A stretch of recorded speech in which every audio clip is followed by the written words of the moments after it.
Today we're going to talk about the health benefits of red clover, and it's quite useful in a medical sense. And I'm going to give you a very simple recipe for how to prepare it so you too can enjoy it and all of the health benefits it has to offer.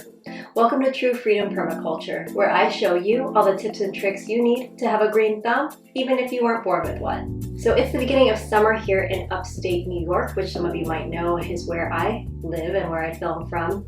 And red clover is found though in Asia and Europe, and also of course in the Americas, and it is known to grow in slightly sandy soil, at least it prefers that, kind of like meadow areas or by roadsides. And so at least in my backyard, it's not something that I had to cultivate, it was already there. So it was native to the area, which makes it really easy. And it is just now sort of coming off the, I would say, like the peak of the flowers, in that they are getting just to the end where, you want to pick things when they're like most vibrant, and they're these beautiful purple, like globular flowers, and they're just now starting to die a little bit. So I know that I'm trying to get in all of the red clover that I can now while we have it. And it is something that has been used for many, many years. It's most widely known as an alterative, which means that it cleanses the blood. And just another example of nature really working quite perfectly, it grows in the spring. So after a winter of eating heavy, fat-rich foods, which is what we're supposed to be eating in the winter, spring gives us a time to cleanse our liver, which has been working so hard to digest some of those things. So you'll see it growing with a lot of other alternatives. They tend to come up this time of year, and that is no accident. If you and your trusted medical provider decide that red clover is something you'd like to try out, there are multiple ways that you can use it. You can use it in a tincture. You can use it as a gargle, for example, and it was used very widely and effectively to treat whooping cough or any kind of like bronchial condition. So if you have bronchitis, something like that, it can be used for that as well. Also, it can be used as a poultice. So they used to treat cancerous growths with poultices of red clover.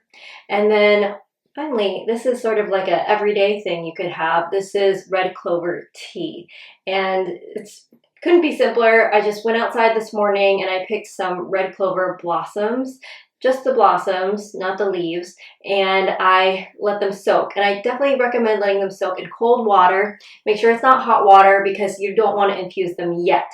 We're just soaking them so that we can get all the little bugs and whatever particles that you don't want floating around in your tea off first. So I would let that soak like 15-20 minutes or so.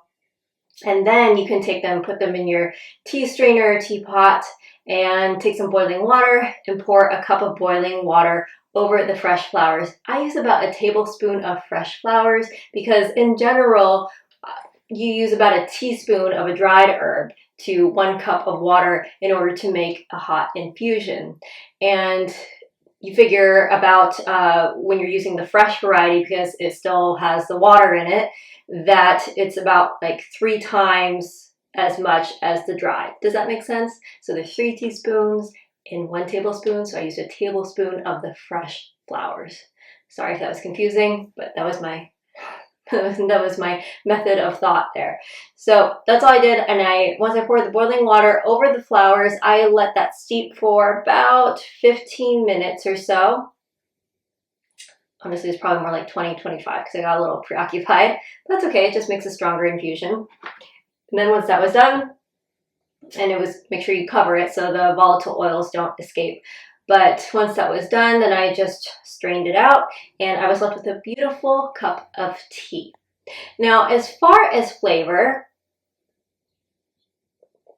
red clover tea to me has a very subtle and pleasant flavor. It's not off-putting, it's not bitter like a lot of alternatives are. And it just, to me, it kind of tastes slightly like artichoke-y. And then maybe ever so slightly grassy, but it's very, very delicate. Now, red clover also has some other names. So if you've heard of things like cleaver grass, cowgrass, trefoil, there is also, I think I'm pronouncing it right, please let me know if I'm not, but clever, C-L-E-V-E-R, in Russia, as sometimes it's known too. purple clover, which I think is more fitting here because to me the flowers definitely look more purplish than red to me. But those are just some other names for red clover that you might have heard, but it all refers to the same herb. As you know now, red clover by itself can be really powerful and effective, but it can also be used in combination with other herbs, such as blue violet, burdock, yellow dock, rock rose, dandelion root. These are all things that kind of come up around the same time too. So again, there are no accidents in nature, but they can be used in combination to treat cancerous growths. They even used to use it to treat leprosy, which thankfully seems to no longer be such an issue anymore. And also something called pellagra, which is how I believe you pronounce it. And that is basically what you get when you're deficient in niacin. But again, that's one of the things that we are lucky to not really suffer from anymore, largely because it's added to food. Now that you're more familiar with the health benefits of red clover, I hope you have some fun going out and observing them, picking the flowers, and perhaps including it in your diet as an enjoyable way to improve your health. I will see you all again soon.